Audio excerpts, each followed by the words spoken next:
Hey guys, welcome to another episode of the Entertainment Now podcast. My name is Nick. My name is Ian. Yeah. And hey, what's going on, man? Welcome back to the show. Why, thank you.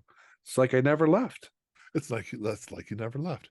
Ian's wearing his Elmo shirt today. He's trying to be Elmo. Yeah, it's my Rock I know, Flute shirt. I know it is, but I was saying because it's red.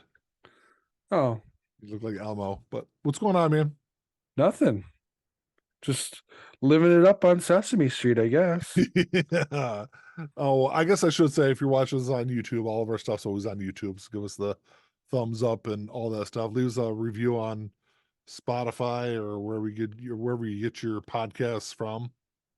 What we are that's what I was gonna say is was it just I think it was like a week or two back. I saw a really interesting article. Let me see if I can pull it up real quick. Okay. Give me one second. It's from NPR that I saw it. It Uh-oh. was NPR. That's liberal left-wing media. Yep. The title of the article is Best Buy says it will stop selling DVDs and Yep. Blu-ray discs. Yeah. So this is unfortunate. So by the end of this year, they plan to phase out all physical movies in all of their stores. Yep. Which, to be honest, I don't know if you've been in a Best Buy more very recently and looked at their selection, even within the last 2 years. It's a shadow of what it used to be anyway. Oh, absolutely. I was in Best Buy, my local Best Buy. I don't know, probably maybe a month and a half. It's probably about a month and a half ago. Mm-hmm. It was like right around Thanksgiving or something like that, or just before Thanksgiving. And my local Best Buy has like, I think it's 3 like shelves that are like front and back, and that's all the movies that they have. The one in Southland Mall, I think, may have been less than that the last time I was there, which was back in April. April of last year. So now April of last year. Yeah, and and a lot of it. I mean, they had a lot of 4K stuff there. It's. I think it's a bad move by Best Buy, just because without like movies and that kind of stuff, like what does Best Buy really have left? Appliances and TVs and computers. That's it. Yeah. Well, electronics in general. That's it. That's all they have. And how much longer until they stop selling that kind of stuff? Because I mean, appliances. To be completely honest, like who the hell buys appliances from Best Buy? Oh, lots of people. Do they? Yeah, because where else are you going to buy them from? ABC Warehouse, and that's it. I'm like, at least in this area, Lowe's and Home Depot are the 2 big appliance stores, right? And then like ABC Warehouse, things like that. Mm-hmm. I've never seen anyone buy an appliance from Best Buy. So, I've seen tons of people buy appliances from Best Buy. I mean, I haven't, but I've bought TV. I bought a TV there. Well, that's what I'm saying. Those like I buy electronics there. I think like I understand why Best Buy is doing it, because I'm sure they're not making a lot of money on it, but like as they trim their available like sales areas, what are they going to replace it with? Because if you walk through the middle of my local Best Buy, like the middle of it is like drones and shit that a lot of people aren't going to fucking buy. Right. Most people don't buy video games there anymore because a lot of people buy video games through the PlayStation Hub or the Xbox Hub, Right. It's all digital download. It's digital download now. Yeah. Which is why GameStop has largely gone out of business, because no one buys physical. You don't need to buy a physical video game anymore. Right. Yeah, I don't know. I don't, especially since it's not a strong resurgence, but there has been a small resurgence of physical media, and we're starting to see why in terms of how streaming services are working. You've got take Star Trek, the films, just the films. They keep bouncing around. Like at one point they were only on Netflix, then they were only on Paramount Plus. Now they're only on HBO Max. They keep bouncing around based on their licensing, and at some point they might not be available at all. Yeah. So if you want to watch this stuff, you're gonna have to have some kind of physical media of it. Yeah. Especially if you want the high quality versions of it. So, and it's not just that, it's, how many times do you go on Netflix and it says leaving this week, watch now, because their licensing agreement's up. And it doesn't necessarily mean that it's not going to go somewhere else, but it might not. And if you do want to watch it, but say you can't watch it that week, you may not be able to watch it again. Yeah. You're at the mercy of what they have and what they want you to see and what they're willing to pay for you to see. Yep. So it makes no sense to destroy the physical media industry. And Disney is getting smart about it. They're understanding now that they do need to have, even if it's just a small market of physical media, because they're starting to release their Disney Plus stuff on DVD and Blu-ray again. Yeah. I picked up the first 2 seasons of Mandalorian steel boxes. And that was something that Disney said that they weren't going to do. They weren't going to do. Right. They were very resistant about releasing their stuff on physical media because they wanted people to stream it. In general, they didn't want to do physical media at all at one point. They said their plan was to eventually phase out all physical media. And now they're realizing that they can rely on it to make a little extra money on some of this stuff. Bob Iger got back in control and was like, hold on 1 second. Like, we're hemorrhaging fucking cash. Right. Let's use this to supplement what we're trying to do. Right. And then I hope it's working because, I mean, there's still quite a few Star Trek Star Wars shows that need to be released. And Marvel. Because what did they release on Marvel? Loki season 1? Season 1, yeah. And WandaVision, I think, got a physical media release. Have they come out yet? Or yeah, they're out. I think they all came out in December. Okay, I haven't seen them yet. Yeah, and I'm gonna buy Loki. I probably won't buy WandaVision, but I'm gonna buy Loki. Yeah. I still haven't watched season 2 yet, but season 2 is really good. I've been kind of like, I haven't been feeling it. Not that I have any concerns about the quality necessarily, but Marvel in general, just I feel like there's something missing, and I don't know what it is. I feel like it's just too fucking much of it, but yeah, maybe that could be it. I'm super excited about the new stuff coming. I'm Echo is a huge thing for me, anticipation wise. Yeah, Daredevil, if it ever gets made, is huge for me. And then some of the later movies and stuff, like was it Secret Wars or Armor Wars, something like that. I think Armor Wars is supposed to be a TV show. Secret Wars. Yeah. Secret Wars is now going to be 2 films. Okay. It's rumored to have Dr. Doom as the villain. Okay. So, I mean, I'm excited for the future of Marvel. It's just the current slate isn't bad. It's just not as exciting, I think. Yeah. That's the thing. I'm just not as excited about it. So I think once Marvel lost, all those original characters, right, it suffered, and it's going to suffer. And to be fair, I don't think they lost them prematurely. They ran their course, but I mean that was the selling point. That was what you had. They did a good job of picking the right actors for the right characters, and it worked. Yeah, But now there's been even talk of like trying to bring Tony Stark back as an alternate, and it just like, yeah, it's too risky, because if he comes back as an alternate Tony from a different universe, he's not going to be the same. He's going to have to play it differently, and then it's still not Tony Stark. It's just Robert Downey Jr. playing no character, not Robert Downey Jr. Bring in somebody else to play Tony Stark from an alternate reality. Yeah.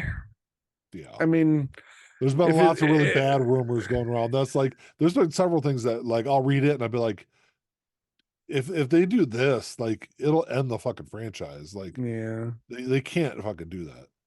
They just like, I understand that like Marvel just had its worst year ever. Right. Like hands down, its worst year. so they're trying to grasp at straws to figure out a way to kind of rejuvenate, That's they're just going to end up ruining it. See, and the reason is because when they have a bad year, and this is every studio, every franchise, when they have a bad group, a bad period, instead of saying, okay, let's focus our energies on, especially on something that's linear like that, where there's a full storyline going through. Instead of saying, okay, let's regroup, let's make sure that we learn from these mistakes and move forward with what we planned and make that better. Instead of doing that, they always go, well, what worked before? Let's just bring that back. And that always fails every fucking time. Yep. Every fucking time it fails. And it's like, stay committed to what you're doing. Make adjustments and improvements to what you're doing now and go forward. It still might fail, but at least you're committed to what you're right. You're committed to what you're doing. Instead, they always fucking go back. Star Trek's the same fucking way. They have something that works, and they're like, no, let's do a Starfleet Academy show that's kind of like 90210 in space. I'm like, are you fucking kidding me? Because that'll work. It will not work. It's going to be fucking garbage. Yeah. And I'm not one who likes to judge shit before it comes out. I hate doing that typically, but that's just a bad fucking idea. It just sounds like a bad story. It's going to be, and it's going to suck. But they had a winning idea. They had a successful third season of Picard that set up a whole new series with new characters and old characters and a good way to go forward. And this is what they said. All the fans want it. They said, well, we're listening to the fans. And then nothing. Then you hear they're going to do the Starfleet Academy show. They're doing a Section 31 movie, which the Section 31 movie I'm cool with. I can get down with that. But that Starfleet Academy show, they've been talking about doing a Starfleet Academy thing since 1989. And it's never happened because it's a bad fucking idea. It's not going to work. No.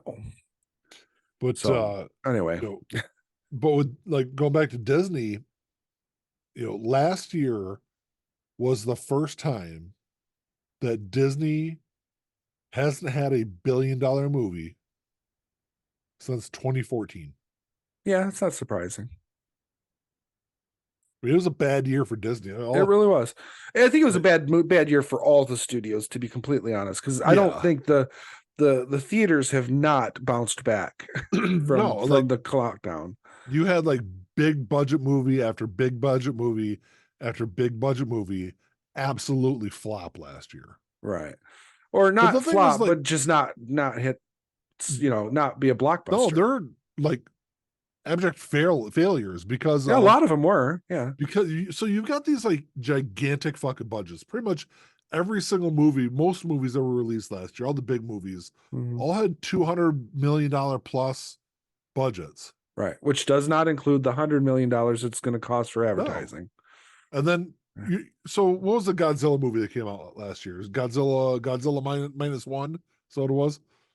Yeah, but that was a Japanese film, and that was correct. But you know what the budget was on that? Huh? Take a wild guess. It looked really good. I didn't see the movie. I don't know. Well, because it was a Japanese film, I'm going to say it was probably under 100 million. So I will say it's got a 98% rating on Rotten Tomatoes. Yeah, it's hugely popular. Take that for what it is, but just guess what the am I undershooting it? Just guess. Just what do you think the budget was for that movie? I'm gonna say 100 million. 15. Oh, $15 million to make that fucking movie. Right. It's a lot easier to make a good profit. Absolutely. Off of $15, and it looks fantastic. Like like I said, I have not watched the movie. The clips I've only seen that one scene where he's like the boat's like backing up and he's like in the water, like coming towards them. That's the only. But that's a $100 million movie scene if you ask me. It looks fantastic. They made it for $15 million. Yeah. Well, look at Deadpool, the first Deadpool. That was like a $25 million movie. That's it. Yeah, For a Marvel movie, not a MCU movie, but a Marvel movie, yeah, $15 million or something, like 20 million or whatever. Um, and that made 300 million. Same with Halloween, 2018. That a $10 million budget. That's all, and that was probably more than it actually needed. And that made $200 million. yeah. And I will say that's where Hollywood did okay last year. Was their We're in lower horror. budget We're, films. we're in horror movies because Mm. horror movies like Five Nights at Freddy's, which Is it I wasn't that good? wasn't. I didn't think it was a good movie. It had a really. It's horror movies have smaller budgets, Indeed, and they should. and They should. so it's a lot easier for them to turn a profit. But Right. you really you only had really what four maybe five big movies that succeeded last year. Barbie, of course, did $1.4 billion. Right. Super Mario Brothers, those were the only $2 billion movies last year. Oppenheimer was just under $1 billion. I was gonna say it came close. Yeah. Guardians of the Galaxy 3, hit 845 million. Which is successful, but it's a mild success. Yes. But outside of that, Fast X, that did 700 million.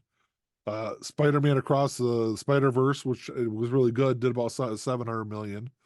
Little Mermaid did 550 million. And then like Mission Impossible, yeah, it did, 560 million, but man, they had a gigantic fucking budget on that movie. True, but I'm curious to know because they filmed that and they were filming the second part of it together, from what I understood. So that higher budget could have been for both Yeah. films, which will help it in the grand scheme. But domestic gross on that movie was 172 million. Yeah, that's a That's flop. bad. Yeah, That's bad. especially for a Tom Cruise movie, especially for a Tom Cruise movie coming off of Top Gun.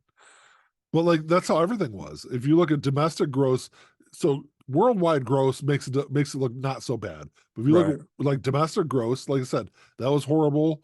Fast X 146 million domestic gross on that one. Oppenheimer only did 326 million in the US. Yeah, well, that's probably what it was anticipated to make because it's not the type of movie that's going to make. You Yeah. wouldn't expect it to make a lot of money like that, But like Elemental did not do well in the Right. theaters.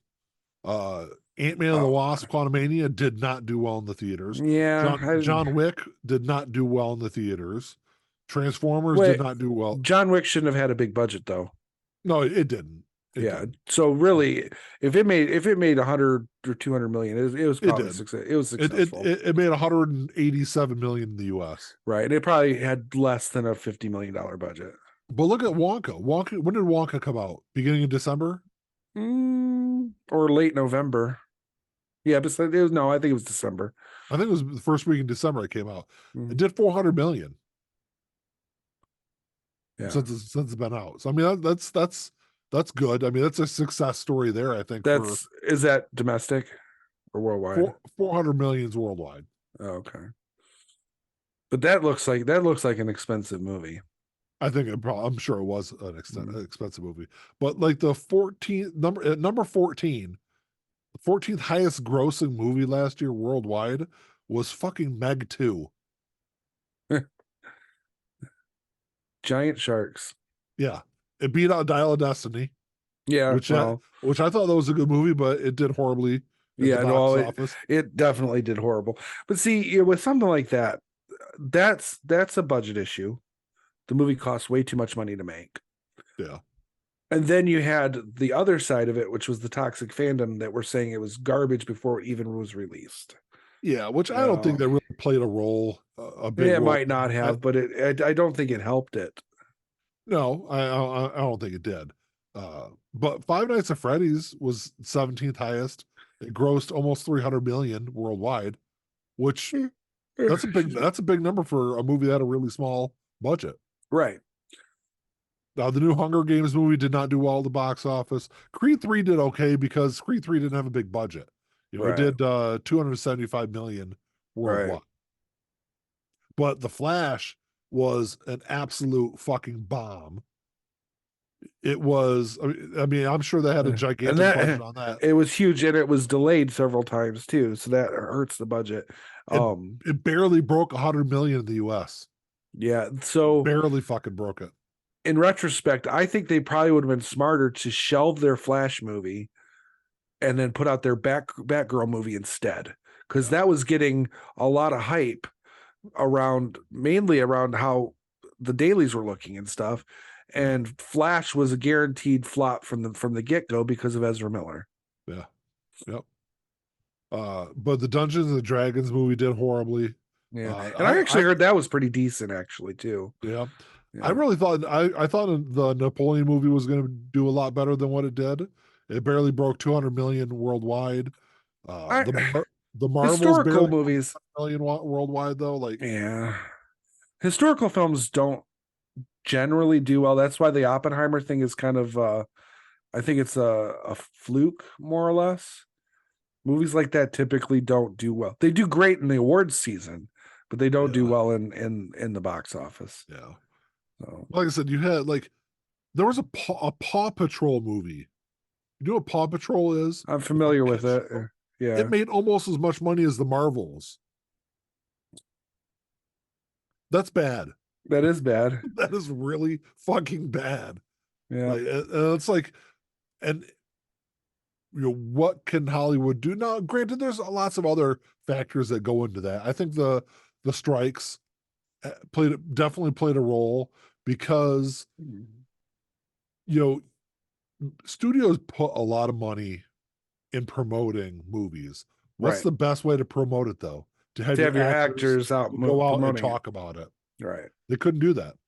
right, They were barred from promoting their projects. right. And honestly, a lot of like even like big YouTubers who review these things, talk about these things, were weren't doing that because they were in solidarity with the unions, which Yeah, as they should be. yeah, Um, so yeah, there was a lot of missed opportunity because the studios had to play hardball um with the unions. yeah. So So that definitely hurt. But I think like looking at Hollywood as an entity, like they need to come up with first off better projects to do. right, And you can't, what they need to learn and what they need to stop doing is if you have a mediocre project, you can't mask it with a shitload of cash and make a better fucking movie. correct. That's a But huge fucking problem. and I don't know if that's always their answer. It sure as fuck seems It like it. does, but I get the feeling that a lot of times. So if you look back at some of the biggest films, at least in our lifetime, because in our lifetime is really the dawn of the blockbuster. The very first blockbuster was Jaws. That was 1975. That was 3 years before I was born, 3 years before, 4 years before you were born. Yeah. And that was the dawn of the summer blockbuster specifically. So our lives have been spent in this world where it's about that big payout. But it was those movies were being made by filmmakers who were innovative, creative, knew what they were doing, telling good stories. The problem is that now we're almost 2 generations removed from those filmmakers, the filmmakers that are around now, and they're looking back at those blockbusters, and they're saying, "Well, that worked. Let's do that," which is fine. I'm not saying that they're being uncreative. But they're looking at that and saying, "Well, we need to do that," but they're not doing that. They're doing all the wrong things that they got from that. Yeah. For example, E.T., huge blockbuster, 1982, Steven Spielberg. Filmmakers today would watch that movie and go, "Oh, it's a story about an alien who comes to Earth." And, that story. That story is not about the alien. No. It's about the kids. It's about the family. Yeah. going through, a time in their lives. Goonies is not about the treasure hunt. It's about the kids and the things So the going around relationship. and the relationship in that town, because that town was about to be sold off. Yeah. It had nothing to do with the treasure and the adventure. It was about the kids. The Exorcist, going back Yeah. even before blockbusters. Those are That movies movie that is had deeper meaning. right. It's not about her being possessed by a demon and all the gross shit going on and the exorcism. It's about a mother struggling to try and help her daughter when she doesn't know what's going on. It's really kind of an allegory for a mother trying to deal with a child with mental illness. Yeah. Really. The horror stuff is secondary. So when you go and try to make a direct sequel to The Exorcist in 2023, what do? You look at that movie and you take all of the stuff that has nothing to really do with that movie above and beyond the surface of it, and that's what you do. And you lose all of that heart and all of that depth and story to it. And It's a soulless movie. that's the problem with Hollywood today, because they just see Alien with kids made money. Let's do Alien with kids. Exorcism, demons and horror and green pea vomit. Let's do that. It's not that there's no creativity. It's just that no one's learning and taking these things seriously. And then you got some people who are thinking that they're going to make this grand, deep thing, and it's like a narrow vision of a deep thing. Yeah. And it's not necessarily shallow, but it's shallow to almost everybody other than the person making the movie. Yeah. No one's learning. No one's really paying attention to what works. Dial of Destiny is a very similar situation. It's a great movie. I love it. I think it's the fourth best of the series anyway, out of the five. I know that's not saying much, but I think I put a third, but some of the stuff that should have been there, but a lot of it wasn't. yeah. The adventure's there, but you got to throw in the humor and the stuff that people see that probably wasn't there, like the whole Indy being replaced by a woman, and it's a man-hating movie, which it wasn't.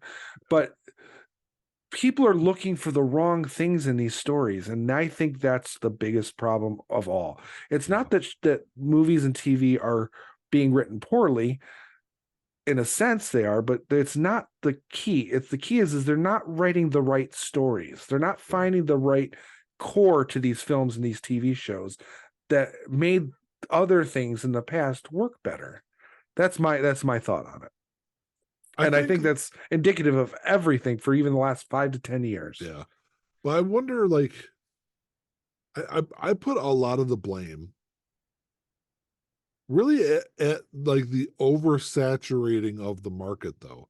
And that's something that, because before we had streaming, before we had all these different streaming options that were buying properties and making their own movies, you had less of a pool of movies to really pick from.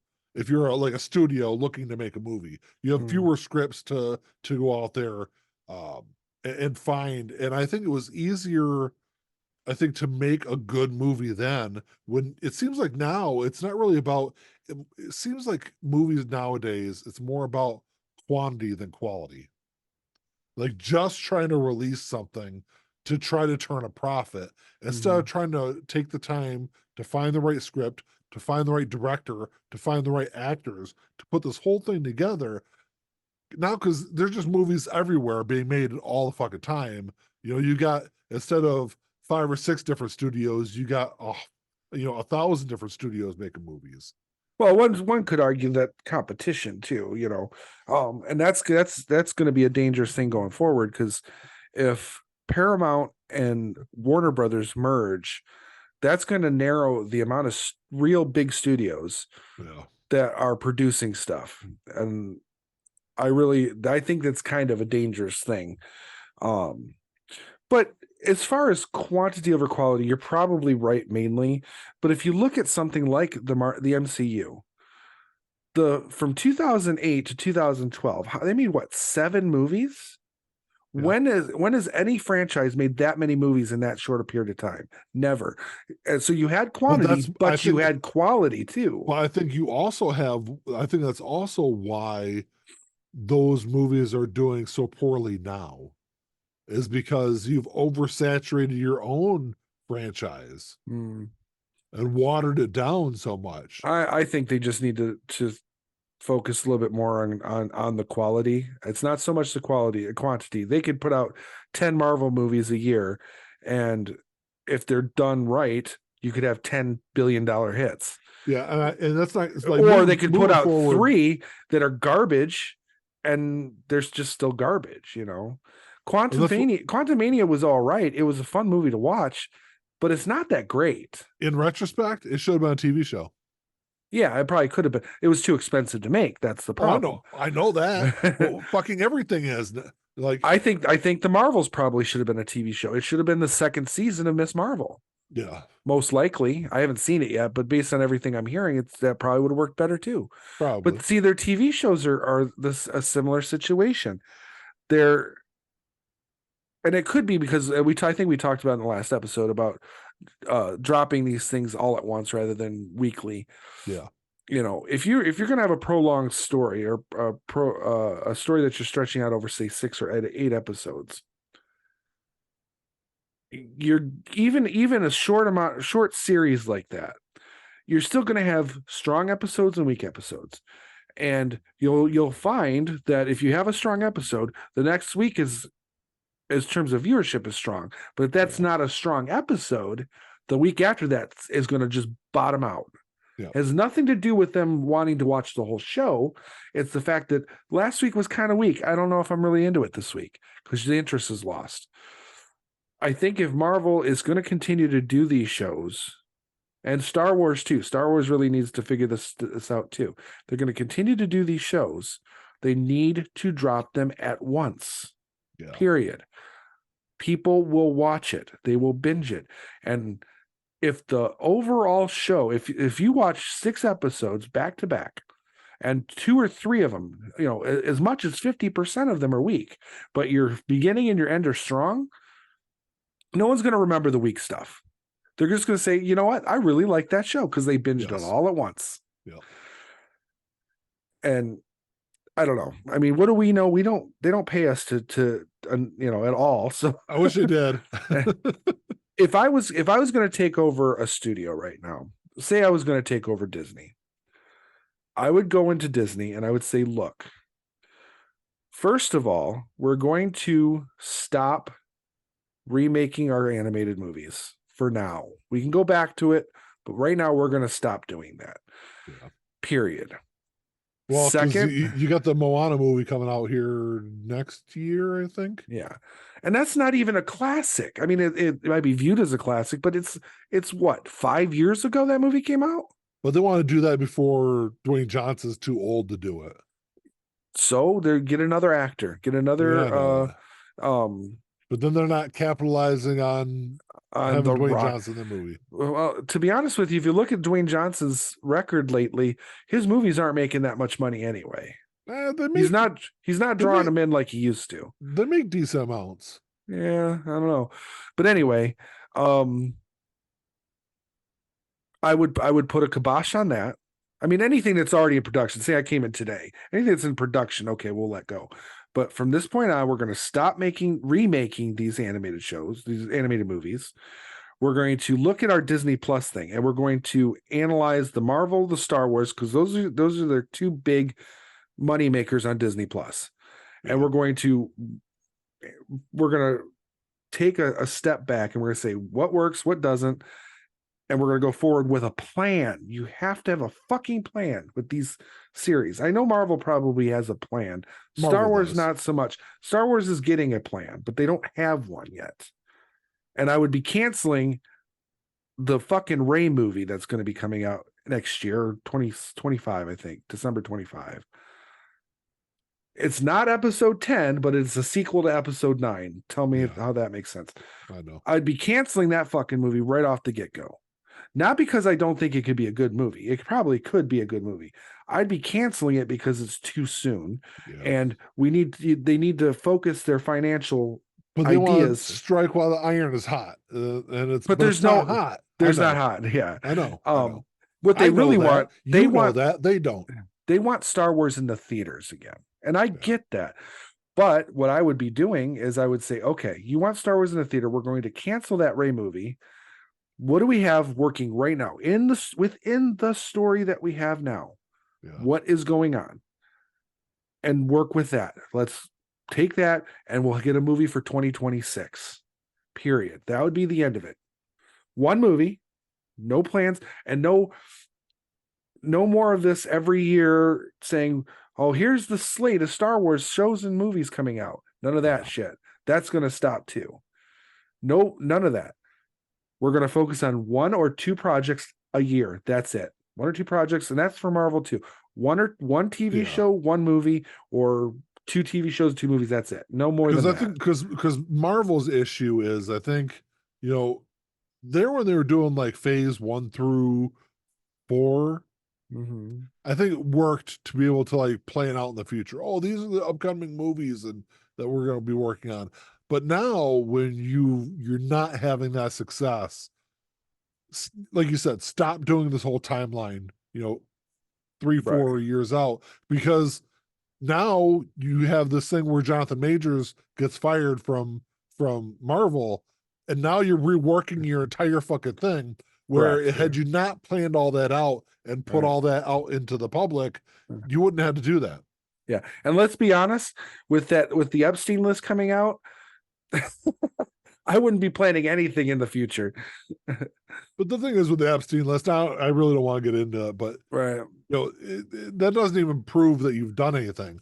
I mean, the list that's coming out is, hell, it's got victims in the fucking list. They're naming everyone that was ever involved with the guys. So. I'm just looking at the list of celebrities that are that have been released, and I know that several of them have been like, well, there's no claims against them.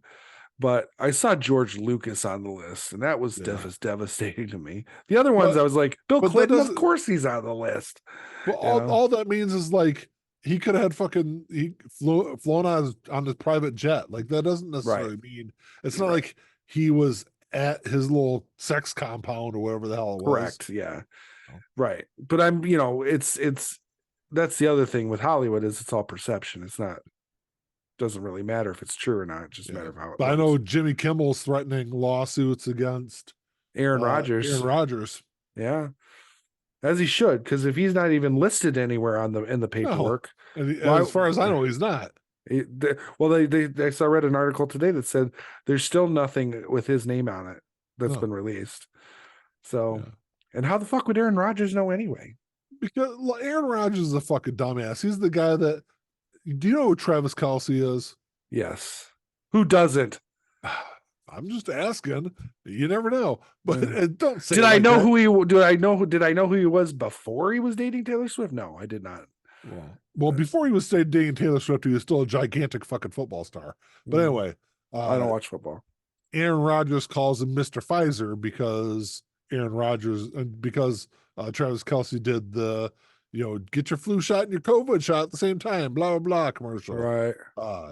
And still is, I think. I think he's still doing that. Yeah, he is. And now Aaron Rodgers wants to debate Travis Kelce and Anthony Fauci. I'm like, he is a fucking lunatic. But anyway. Did you hear that Jason Aldean's tour is outselling Taylor's now? Well, her tour's over. But it's outselling her tour. Her tour made $5 billion fucking dollars. So I'm just telling you what the article said. No one's beating that. Or maybe it's his numbers are higher. I don't know. I don't know. She had by far the highest grossing tour in history. You're right.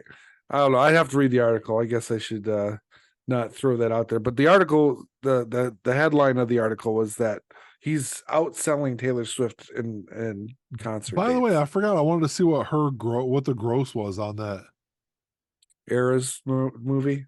Yeah, I'm sure it's pretty fucking high. Well, don't forget they were selling. They add in the IMAX dollars too, which most theaters charge more for those. Yeah. So, and that was released in October, I don't know. September, October when It's that not came something out. I was ever going to watch. So, Worldwide gross on it was 250 million. So not mm. bad. 22nd highest ranked movie.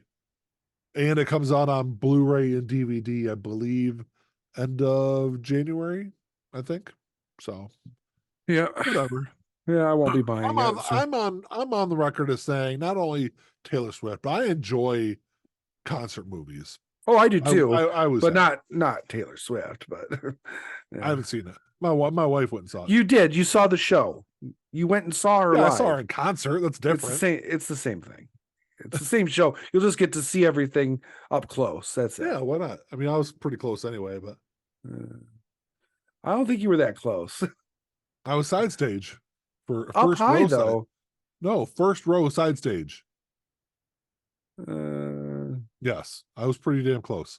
uh, So go back to what we were talking about though.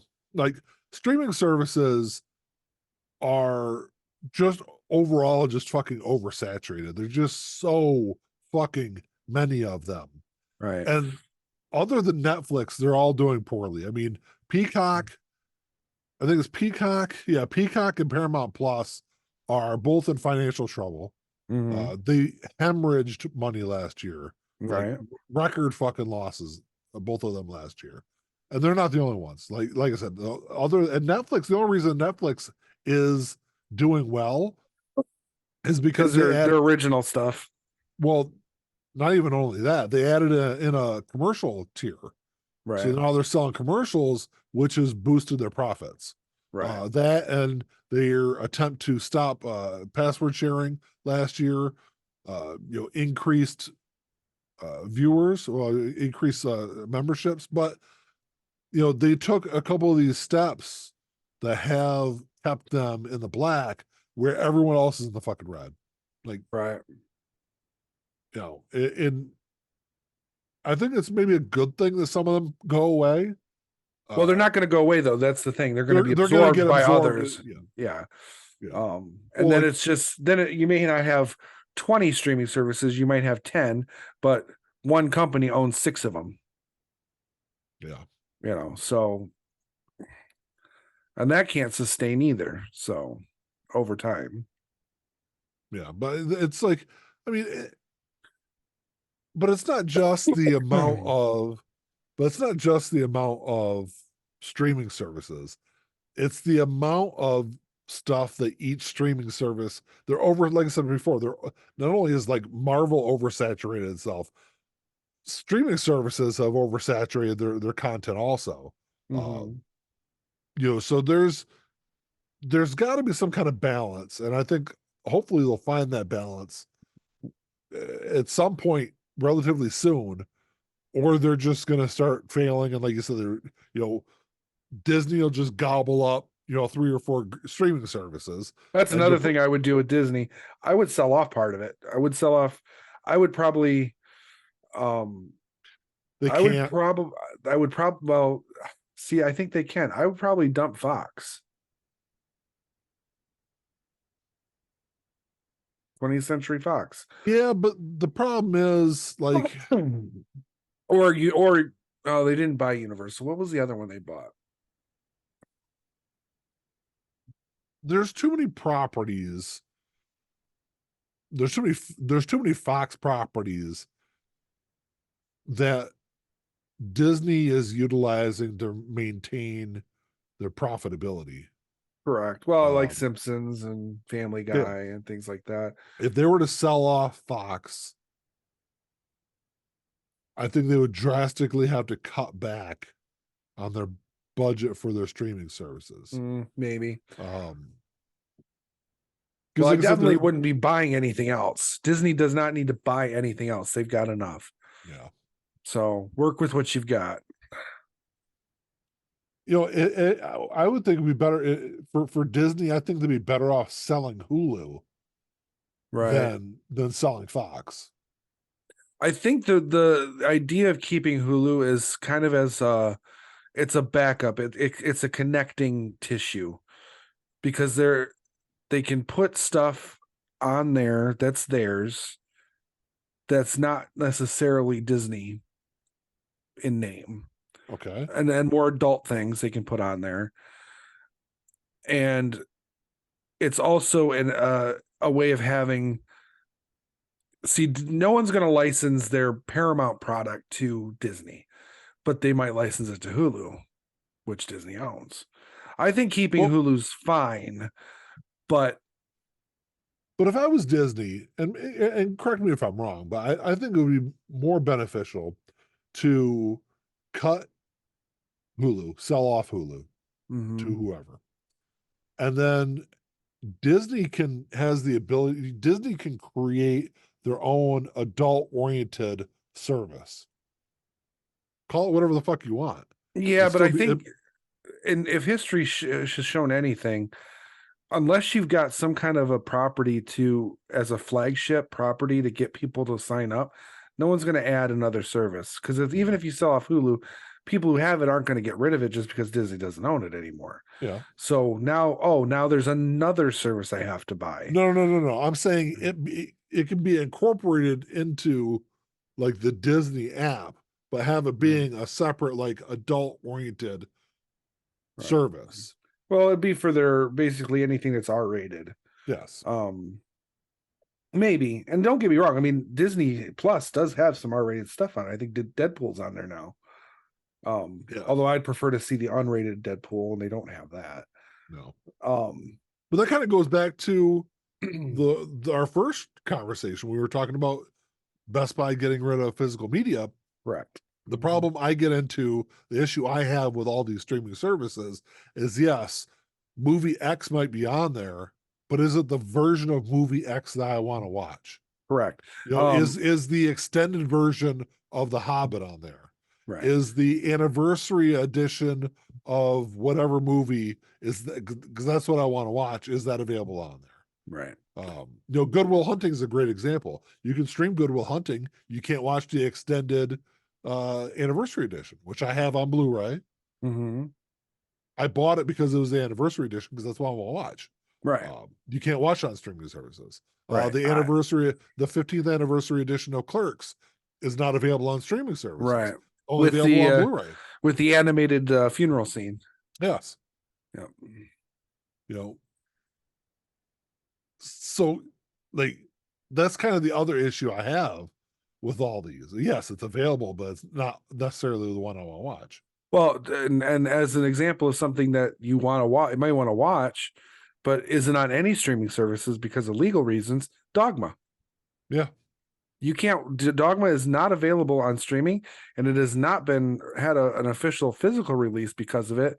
So unless you bought it back in the day, that's the only way you can watch it. Yeah. Actually, You know, I thought I just saw.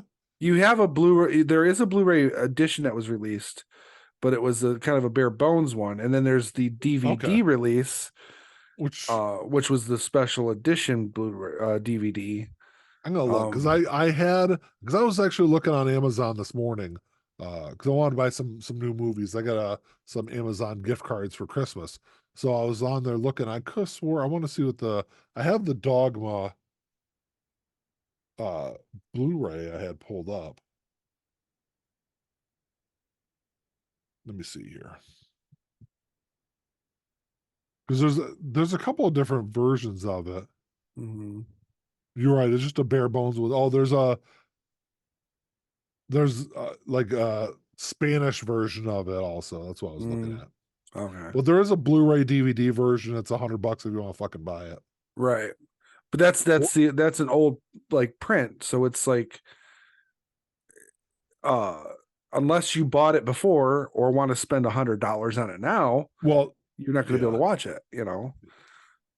yeah, $124 if you want to buy. And I've just got the DVD version, but it's that 2-disc special edition, with all That's the the one. deleted scenes and the package and everything. Yeah, that's the one I got also. Man, I could have swore I saw. No, you can buy the regular DVD for $30. Yeah.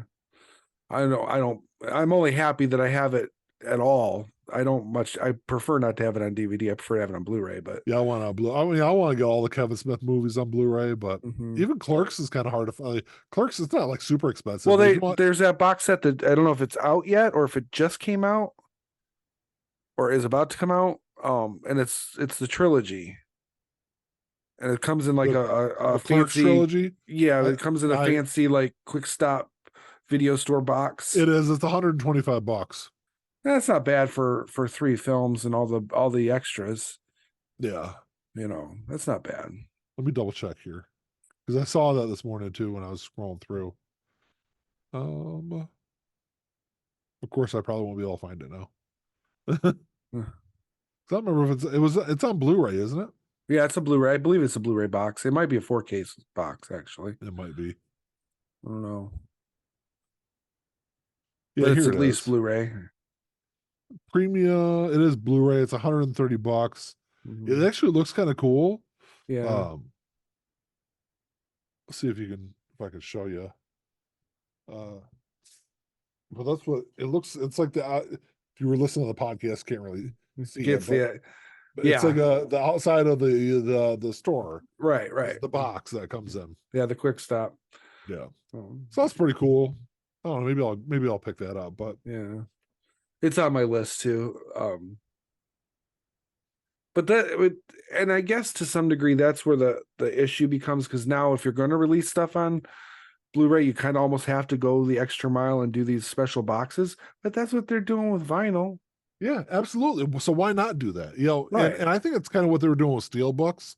Right. Was they were trying to get that added. Well, it's a collectible kind of feel to it, which Right. it does. But Yeah. uh, I don't mind steel books, but I also don't really like them. I don't like the way the discs sit in them.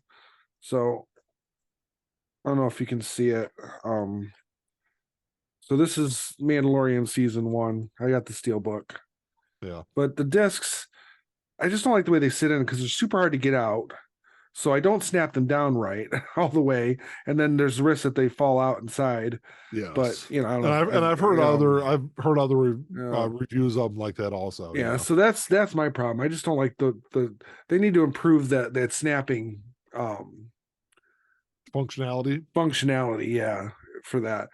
But I do like. So what's cool is that when they released the steelbook versions of episodes 1 through 6, I bought them. I don't know why. I already had them, but oh, maybe I didn't have them on Blu-ray at that point, so that's why I bought them. But so I've got episode 1 through 6 on steelbook, and now I've got these, which technically is the next level of it's cool that I've got them all together. I did not Yeah, buy the steelbooks of episode 7, 8, 9 for various reasons, yeah. just because I didn't want to. They've got a whole episode 1 through 9 box set that I'll probably end up buying, but Yeah, it looks kind of cool. yeah, that's expensive though. I think when it came out, it was like $400. Oh no. When I think it's only like $100 or something like that. Let me look here. Oh, that's gone down in price a It might be lot. it might be a different set also. I gotta find. I'm not used to using Amazon on my fucking computer. Oh, now I know. I usually do it on my phone. I guess I could do it on my phone. I might have to because I don't know where shit is on here. Let me see here. I'm sure this is really compelling to the people listening to this podcast or watching this video right about now. Right. Let me It's just the podcast. It's just a video of us just playing on our phones. Yeah, just kind of. I mean, we just sit here and talk about nothing anyway, typically. But where is? There's. Here Well, it this is just it's $90. I'll see. I don't know if you can see it now. Yeah. I'm looking at it too. Wow, that's gone down a lot because it was a lot more than that before. Oh, was it? That looks like a nice set because it's broken up. Unless I was thinking of the 4K version. Maybe it's the 4K version. It might be. Oh, it's the limited edition, and it's like a ton of shit, and it's 4K. This one's not even available anymore. Oh yeah, I see it. That's the one I was thinking that came out. That was like $400. So yeah. When it first came out, yeah, but the Blu-ray 27 discs. The Blu-ray version looks pretty good. I'll Hmm. probably end up grabbing that one, but I don't know. It's because of the limited availability of stuff on streaming services is why I've gotten kind of back into Blu-ray, at least Blu. Like I never had bought Blu-rays before. I Right. bought, I just bought everything on DVD, and then like the funny thing is like I mean, so I've kind of slowly gotten back over the over last year, but my wife bought me the Friday the 13th Blu-ray set for my birthday last year. Right. The cool one, the Shout Factory or Screen Yes. Factory version. Yeah.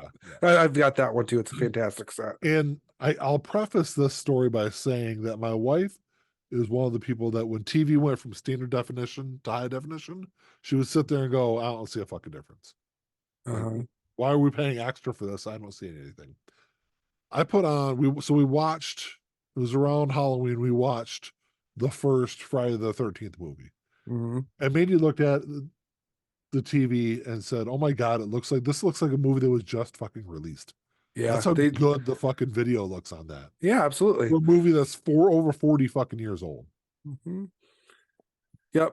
Now, I've had this conversation too. So there are some horror movies that you almost want them to be grainy, and Friday the 13th is okay grainy, but it can still be grainy in high def, which is what, yeah, because it still looks like film. It still looks like it was shot on film, Yeah. but it looks clear. There's things, details that you never saw before because No, you're watching absolutely it on not.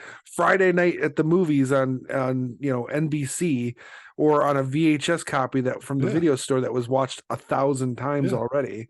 But like And the detail, like seeing the grass blow and stuff like that, the stuff you never even noticed, right. the 8,000 times I'd watched that fucking movie before. Right. Yeah, Because I can recite it from memory. I mean, it's Dialogue. the Friday the 13th movies are my favorite horror movies. And Yeah. so I've seen At all the least movies. your favorite slasher films, right? Or Yeah. just your favorite in It's general. probably my favorite horror movies, period. Yeah. Yeah. So I've seen all those movies hundreds of fucking times. Me too. Uh, so yeah, just watching that for the first time on Blu-ray, man, I was like, it looks it looks incredible. Right. And that's why I was like, and that's when I really start buying. Like after that is when I went to Best Buy and spent probably you know $200+ on fucking Blu-rays. Blu-rays. But Yeah. the nice thing is like you can pick up classic movies on Blu-ray, whether it's Goodwill Hunting or whatever, typically for less than $10. Right. Right. I ordered Dazed and Confused today for I think less than $8. Mhm. There's a couple other ones that I bought also, but no, So the thing is like, and with 4K, there are elements that are better. Like it's like, wow, even over Blu-ray, but it's not enough to justify it for me yet. yeah, And there's going to come a point like where honestly, I think Blu-ray's probably the best I need. I yeah, don't think I need to go to 4K. I have a 4K player, and I have Creed, the first Creed movie on 4K. do you? Yeah, I have a couple others too. But I only bought them. Creed was given to me by my dad. He bought it on 4K, but it came with a Blu-ray. I'll only buy a 4K if it comes with Blu-ray Yeah. because I can watch a Blu-ray on my computer. I can't watch 4K on my computer if I'm so inclined. The only thing I think my PS5 can It play should 4. it should be 4K compatible. So that's the only thing that I've got. I mean, technically, that's really the only DVD player I have is my Right. PlayStation. Well, I guess I have a DVD player hooked up to my stereo system, but that's why I play CDs on. Right. Right. But Yeah, so that's why I watch things on. I think Blu-ray is fine. I don't need anything heavier than that. So if they wanted to scale back on their 4K production, they could do that as far as Yeah. I'm concerned. But they need to have at least Blu-ray or better, Yeah. going forward. I'm not going to replace my Blu-rays with 4K ever. No. Ever. And that's kind of my same thing too. Like with DVDs, I always said, well, I'm not gonna once I buy all these movies on DVD, I'm not gonna rebuy them. Right. But there's a But difference. There's a difference. There's a big difference between Yeah. Blu-ray and DVD. Right. I will say that I did get. I was trying to think of what else I bought. I got Dazed and Confused. I got High Fidelity, which is a fucking classic. Absolutely. I got The Usual Suspects. Another classic. Yeah. Uh, Oh, and I got I found this really cool. It's a 'cause I love Captain America. Captain America is my favorite of the Marvel movies, but it's Uh, got the three Captain America movies together in a box. okay. So It First was like Avenger, Winter Soldier, and Civil War. yeah, for 30 Yeah. bucks. Yeah. So those are all big. I need to go and I have I think I have the vast majority of the original, say the first two phases. Yeah. I think I had the vast majority of those on Blu-ray, but I feel like I want to get the box set, and it's super expensive. I know. So it's not actually it's not that bad. So the big huge box set is, but they Right. released them also in individual phase boxes, and Okay. the individual phase boxes are like 45 bucks a phase. Oh, that's So not it's not bad, terrible. but it Yeah. comes in like one giant case, and Right. the And movies like fit again, through. the snaps. I want the individual movies. Right. So Oh, I don't mind. I could make my own individual cases for that. I don't know. I just the idea of if I'm having gonna do all that, I'll just buy the fucking individual movies. yeah, Like that's true. I don't like because the I'll covers. I don't like the original covers of those either. see, and that's why I like there's some fan art out there that's way better. I did That I'd like much rather have. the covers of these I thought were pretty good because it's got the I like the first Avenger. It's got the Yeah, Red I mean Skull. that's the original. That's the original one. I Yeah. like that one though. Uh, Um, but I mean, there's other ones out there, but those that's just a piece of paper, man. I can always fucking print that's what I'm print saying. something out and That's true. You could always replace it. you buy the individuals, but I think even if you bought out of the individuals, it'd still be more expensive than buying that box set. Oh, I'm sure. I'm You know, sure. But so I'm not gonna I'm not gonna own all the Marvel movies though. I think I want I'll, to eventually. I'll probably own a majority of because you can buy I've got the Captain America box set. They've got the same thing for the Iron Man trilogy. They have the same thing for the Thor trilogy, but I'm not, or the Thor movies. I'm not gonna buy that though. Mm, And I'll definitely get the Avengers box set, right, which they've got all the Avengers movies together you could buy. So, right. outside of that, I'm not sure what other ones I'll buy, but but that's what I'm saying though, is like there are more than just me out there that's buying that. And Best Correct. Buy is just kind of pissing a lot of that away. Right. Or saying that No, we don't need that sale. right. Physical media is much like with the music industry is what is going to keep it afloat. Yeah. Streaming alone is not enough. You can't You saw that last year. yeah, you spend $100 million on a streaming TV show, say like Mandalorian. I don't know if it was $100 million, but I would assume that at least $100 million a season. So say you spend $100 million on the season and it's on your streaming service. Now, Mandalorian was the flagship show. Yeah. So you could say the first season got its money back because it was the show that got everyone to sign up. Yeah. But season two didn't sign more people up. And there's another $100 million. It may have kept people and people are watching it, but there's no visible income to equate to that $100 million you spent. Yeah. That's I think the downfall or could be the downfall of streaming if they don't offer those physical media options. It doesn't have to be a huge run, it could be a limited run Yeah. because the steel books are a limited run, but offer those to recoup some of your costs that you can put back into the system so you can still so there's some profit coming in, that's not Yeah. just IP profit, The problem is much like unfortunately just like the music industry, which was, for years short-sighted and killed itself. Movies are the same way. The Right. movie industry is the same way. They're very short-sighted. I was reading, now granted, this is not really a movie industry thing. It's actually I was reading on a post about a band had posted stuff about a new album they had released last year, and somebody commented and said, "Hey, I'd love to see you guys release a DVD compilation of all of your music videos." And the band's response was, well, if you want to watch them, just go on YouTube. People don't watch DVDs, so why would we sell a DVD to a small handful of people?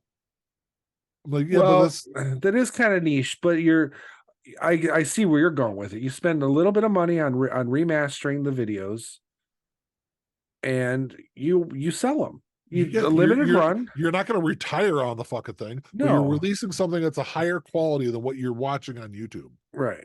And it's um you're making money on a product that you spent money on. Somebody spent money to make those music videos. Yeah. Usually it was the record companies, but you know, Ozzy did it. Ozzy released when he did his memoirs of a madman Yeah. compilation. He released it a DVD or Blu-ray. I don't know, I think it's DVD of his old music videos. Yeah. Smart idea. I mean, it was Sharon's, I'm sure, but Oh, I'm sure. you know, But it doesn't like to produce a Blu-ray is not expensive. no. To actually to have it like to actually have it manufactured. The cost goes into having it rendered and Yeah, prepared. right. to go Especially on. music videos, because most of them were probably shot on videotape and Yeah. all that. So there's some cost in mastering it, but Yeah. if you're if you're just mastering it to DVD, that's not that bad. No. The cost there is minimal. Because really you don't even have to master it that much. Because it's not you can't master it that much.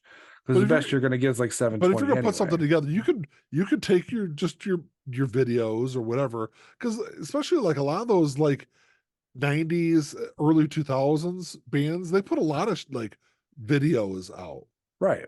through their own website. So they've got that stuff out there. They could master it all, put it together. And like I said, they could do like a limited run, you know, even if it was like 1,000 fucking copies, if they sell it for 25, $30 a pop, they're not going to be rich off of it. No. But, But it's product. It's product that's going out, yes. So I But don't know. the other thing is, when you have, let's say, Jethro Tull puts out a an anniversary DVD or Blu-ray package, and you go on their website and you're like, oh yeah, I mean, I'll buy that for 35, $40, and then you're like, oh well, while I'm on their website here, I'll buy a shirt, or I'll buy something else, or I'll buy a couple CDs. People go on your website, they generally don't buy just one fucking thing.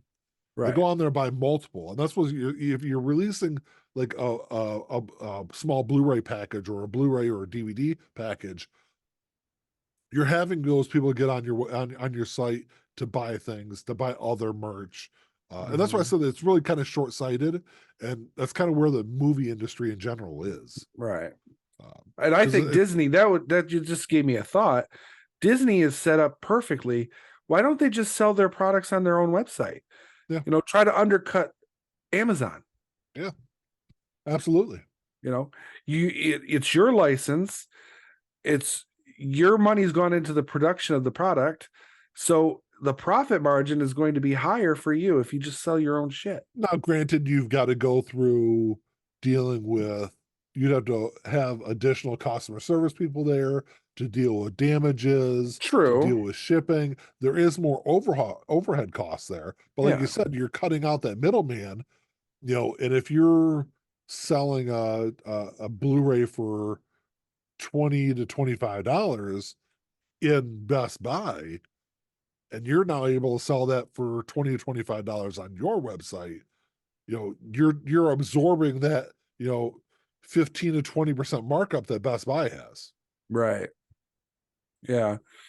So I don't know. I don't know what the answer is, but I think if that was the case, then Disney would be smart to instead of stop buying streaming services and studios, and maybe buy a distribution warehouse and maybe even manufacturing. Yeah. Small manufacturing plant just for your shit. Yeah. It's all yours. Reopen the Disney store, just have it be a digital store instead of an in-person store, like do an online store. Right. And then just sell all of your everything, have everything be exclusive to your Disney online store. Right. Yeah. If it's Disney owned, you sell it. That's it. Period. Yeah. Yeah. I don't Almost know. seems too easy, doesn't it? It almost does, doesn't it? I'm Mhm. sure there's probably some error in judgment that we're missing there, but I don't know. It's Yeah. the Well, I 2020. think for us, it's more the idea that we're not rich, so we don't look at we tend to think Bitch. we tend to look at what's going to make us money over here down the road. Yeah. Whereas most companies, they want to know what's going to make them money right now. Because that's what matters. Because it matters making money for shareholders is all that fucking Correct. matters.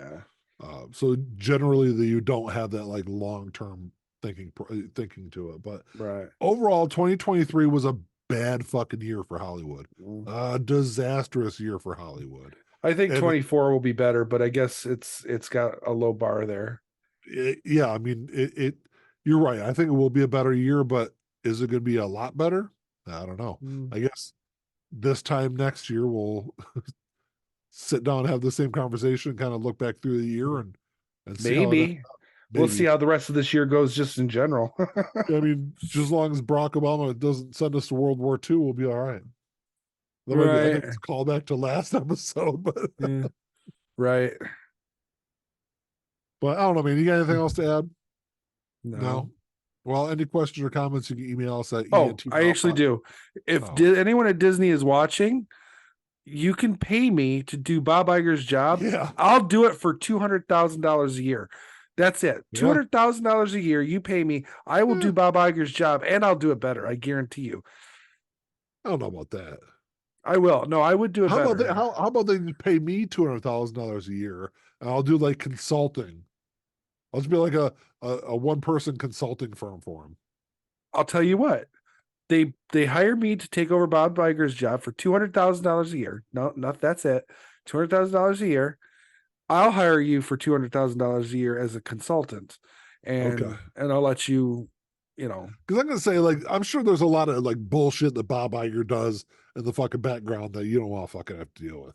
That's why I said Mm, I'd be like a consultant. Like, I wouldn't you want his fucking you could job. handle the board stuff. How's that? Okay.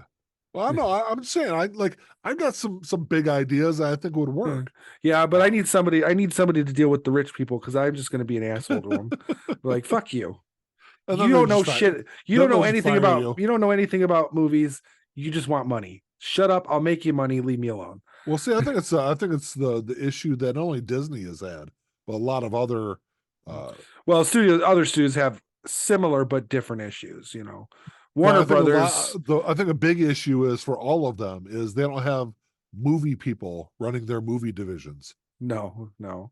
They Well, have businessmen make running that's their. what started to hurt them in the late '60s.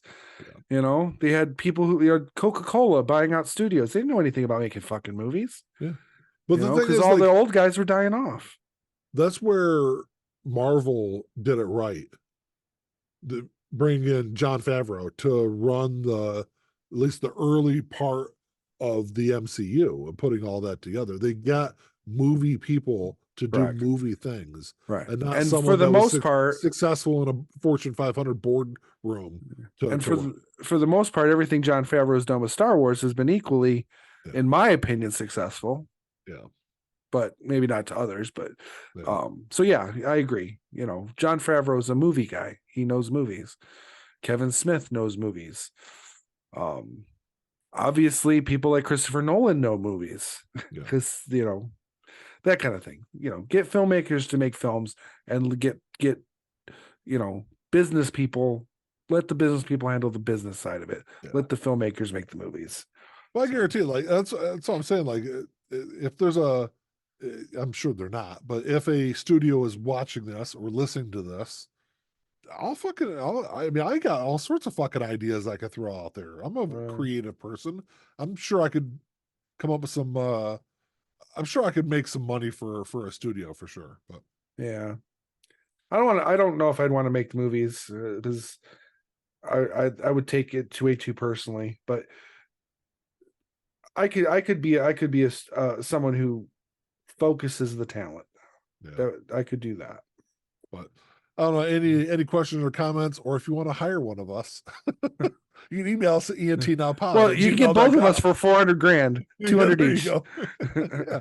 Well, I'm going to say like 200 grand a year is, you have to live in California, Ian. So that's like making 30 or 40 grand here in Michigan. Like, Uh, you might have to make some more money. It What- might be well, $300,000 or $400,000. Bob Iger's making like 25 million. Yeah, I know that. I don't need to make that. I'll do it for less than $1 million. Yeah. You know, and quite honestly, I do fine on 40,000. I think I could, make it work. But I'll live yeah, in the ghetto. I don't care. if you're watching this on YouTube, make sure you give us the old thumbs up, drop us a comment, subscribe to the channel, all that fun stuff. Well, anything else you add, Ian? Nope. Well, until next time. Talk to y'all later. Peace. Play my role, let me tell you about it. This shit right here, man, I'm about it. Only real niggas reside around me. Yo, old lady, drop a guard around me. Dip like I know you can, bitch. Show me the ropes like we in the rain.